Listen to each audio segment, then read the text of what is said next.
Hey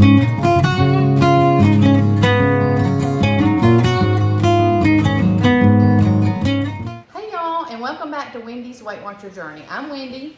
This is Sean, my other half, my better half. So a big welcome to you guys today that are tuning in. If you're returning, a big welcome back. And if you're just now finding us, big welcome to you. Make sure you like and comment below. Let me know you're here. And subscribe and hit that bell so you'll know when I upload. Now today's upload is no tag questions, no tag April. If you saw last month for March, that was the first time we were in the no tag group and we loved it, so we're doing it again. Today's questions are brought to you by Sandy over at Life with Sandy. And also I'm going to drop in the comments below all the channels that are participating so you can go over and watch their answers and give them some YouTube love as well. So again, big thank you, Sandy. Now today's questions are random spring questions, and Sean's going to read the questions for us. And we have to introduce Deuce. Oh, yep. This is Baby Deuce. This is one of our little long-haired Chihuahuas. He's the old man of the group. He is almost 13. And the random spring questions are as follows. What temperature does it have to reach before you ditch your coat? Whew, okay, well, Sandy, these were tough questions, I'm just gonna say. Yeah. Okay, I do ditch my coat, but as you see, we're in April and I'm still in long sleeves. He's still in a hoodie. So I'm cold pretty much all the time. But I would say as far as a real coat, I probably ditch it at about 65 or 70, but you're almost always going to see me in long sleeves or 3/4 of a sleeve, unless it's maybe like 90 degrees, and then I might have on short sleeves. What about you, Sean?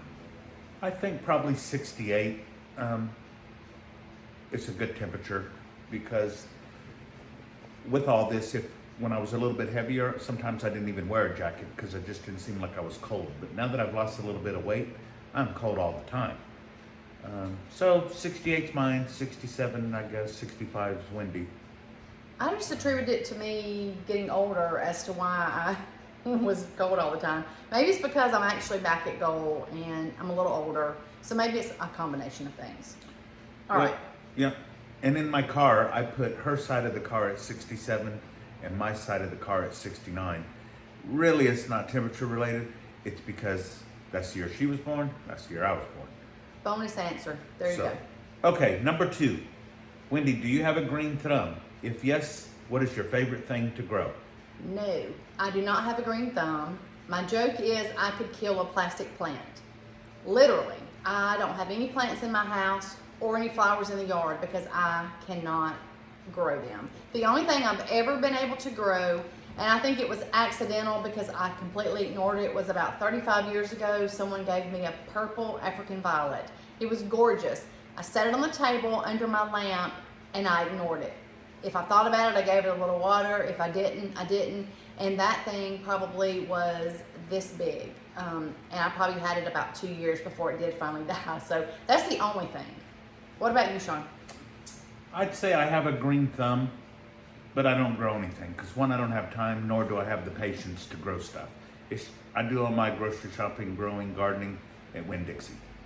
Good.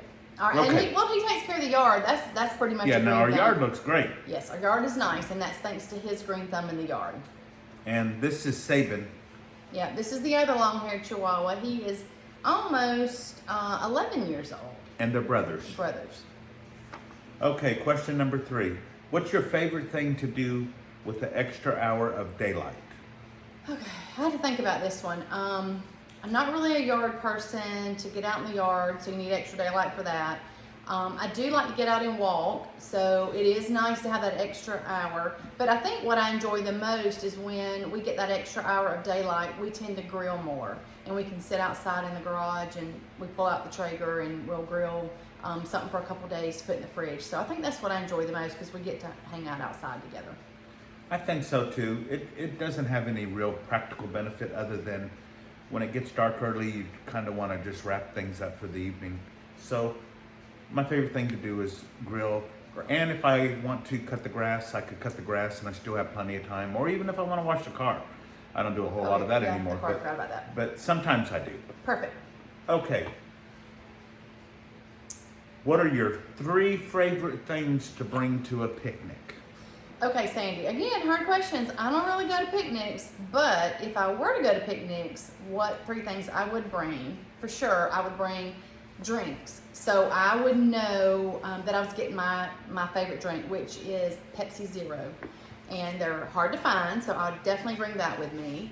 I think I would also bring a dessert, because that way I know, dessert or fruit, that way I would know that I'm going to be able to stay within my points value and have a yummy, delicious dessert. And I think the 3rd one would probably be a big giant salad, just full of all the fixings. That's what I would bring, and my dressing. What about you? That was hard. I would bring a little can of bug spray. Ooh. Oh, I didn't think about non-food items. Okay. And I would definitely bring a chair. Oh, okay. I'm gonna be sitting on the ground probably. And I would bring our cooler. And I'd put whatever we need in there. Whether it's food, sodas, whatever, beverages. That's what I would do. See, I'm thinking about food. He's thinking practical. We're a good pair. Okay. Okay, next question. Do you prefer spring days or hold up. Do you prefer rainy spring days or sunny spring days? Well, this is pretty easy. I prefer rainy spring days. That is the best sleeping weather ever. When it's a little cloudy outside and it's raining, curl up on the couch and take a nap. Perfect. I like rainy spring days too. 'Cause Why? I love to take naps. See? All right. Okay, this is getting a little tough. If you could teleport, Kim, you don't have to fly, anywhere in the world for spring break, where would it be? Oh, shh. You're going to hear them barking a minute. Okay, I would teleport to 2 places that I have wanted to go my entire life. They're on my bucket list. I would teleport to the United Kingdom, and I would teleport in addition to Scotland. Yep, one day I'm going to get there. That's where I would teleport for spring break. The whole entire week I would stay. I'd probably teleport to Guam. And I tell you why. Because I spent a little time over there, and the beaches are the most beautiful beaches in the world. So I would teleport Wendy with me, and then she could see. He was in the Coast Guard, so that's why he spent time there. And the very tip of of Africa, Cape Good Horn, all that jazz down there is really, really beautiful. So we're teleporting to 2 places. Yeah. Okay. What is your least favorite spring cleaning chore? See, if you can't even say it, it disturbs us It's so a much. whole lot of words. Okay, so I used to be a really neatsy-freatsy person, and I cleaned all the time. As I'm getting older, I'm not so much of a neatsy-freatsy person. I mean, it does get clean, and it's very presentable, but It's immaculate. I don't really have spring cleaning tasks. But if I had to pick out something that I think probably most people do for spring cleaning that I would not love to do, that would be clean the window blinds, the window sills, and the window screens. I would definitely not like that. That would be on my very least, top of my least favorite list. I don't have any one that I dislike any more than the other, but because we keep it pretty neat on the outside of the house, the fascia boards, and we don't have mold stuff, and I mean, we keep it What neat. about inside? Spring cleaning inside. Well, I'm I don't cleaning mine. actually get involved in the spring cleaning on the inside, so I Okay. don't really have a problem with that. So he has no answer. Okay. Okay, when you cook, are you a clean as you go person or clean it up when finished?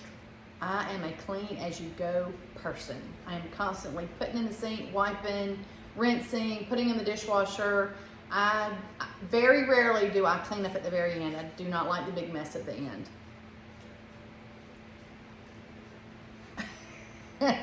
I don't clean as I go, and I really don't clean up as I finish because I whenever I clean do it cook, up. Wendy cleans it all up. I clean it So up. that's kind of the swap off. So like if we're fixing chicken tetrazzini or something elaborate like we used to fix, you know, there's a lot of pots and pans and a lot of moving parts. Yeah, I cleaned it up. And Wendy always cleaned it up, and I was like, I feel terrible, but It's a fair swap. it's a fair swap for that because Yeah. they were pretty big meals, and you know, okay. Yeah. He doesn't cook a whole lot. He grills a lot, which Yeah. is not really any cleanup. I was kind of chili, casserole, goulash, tacos, shrimp, but the grill, Yeah. I got that under control. No cleanup. Just an occasional Well, I have to foil. clean the pellets and the dust. Yeah. And We have to clean the grate of the grill. yeah. Okay.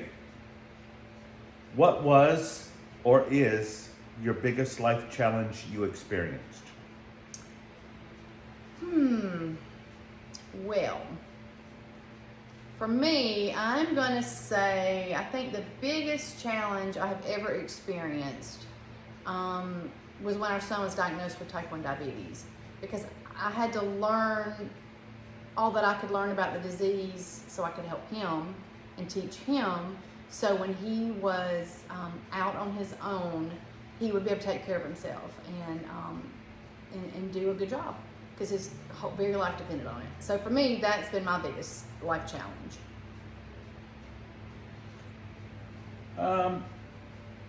I probably have several life challenges. One is JD, of course. I mean, that's life challenging, changing for everyone. Probably the biggest one was getting out of the Coast Guard and getting a regular manufacturing job. Because I really never had planned on staying in this area where we're at and working at a steel mill, but now 28 years later, look, I'm still there.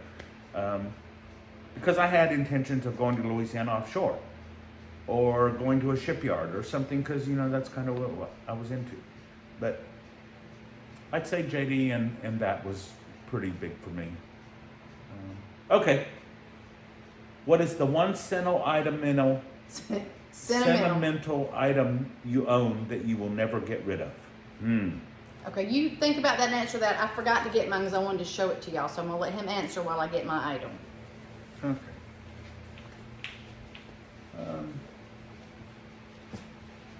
Mine's pretty easy. I have it. And I probably have a lot of sentimental items, but this one sentimental item is really, really simple. So it's a coaster, and it says Budweiser, you know, a coaster that you put your drink on at the bar or the restaurant, whatever. But Wendy wrote me a note on when I met her, and it says, you know, I don't know, hey, nice to meet you, blah, blah, blah. But I've kept this thing for 29 years.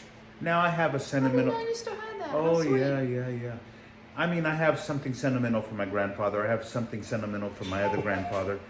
You know, and then of course I'm sentimental. I have everything sentimental. You know, if I still got it, it's sentimental to me because I'm not a big keeper of stuff. If it ain't useful or practical, it's out. Oh, that's sweet. I didn't know you still had But I that. still have this little Budweiser, and you know, it's got little cutie pictures on it or something. And I put it in my pocket We that did night. meet in a bar. It's the first time I'd ever gone to a bar in my life, and we met. Okay, here's mine. This ties into when our son was diagnosed with type 1. He was diagnosed in July of his, right before his 5th grade year. And so if you can imagine that first, you know, few months of school was really hard. We were all learning. We were like fish out of water, just trying to stay afloat, really. But for Christmas that year, he, you know, when he was diagnosed, and even now when you're diagnosed, you know, there's going to be a cure in 5 years, there's going to be a cure in 10 years. Oh, yeah. And that's sort of, you know, you as a family, new family diagnosed, you hope for those things and you wish for those things. And I know I cried a lot those first few months and tried to be strong for him, but you know, it was a rough first few months. So for Christmas that year, because he had heard me talk about, you know, oh, in 5 years there'll be a cure. That's what they're telling us. We didn't know any better at that point. We were just parents trying to take care of our child. So for Christmas that year, he took one of his empty insulin bottles and he wrote T1 Cure on it. And he wrote me a little note and it says, "With this bottle and you, this is my temporary cure. You have helped me so much this 1 year, so I thought I would give you your one wish, JD." And that makes me cry every time that I read that. But it is probably one of my most cherished items. I said, if the house burns down, you know where it's at, go grab it. Because it just meant so much to me that he wanted to give me so badly what I wanted for him. And that just speaks to his heart. So, no more tears, but anyway, that's my most sentimental item for sure.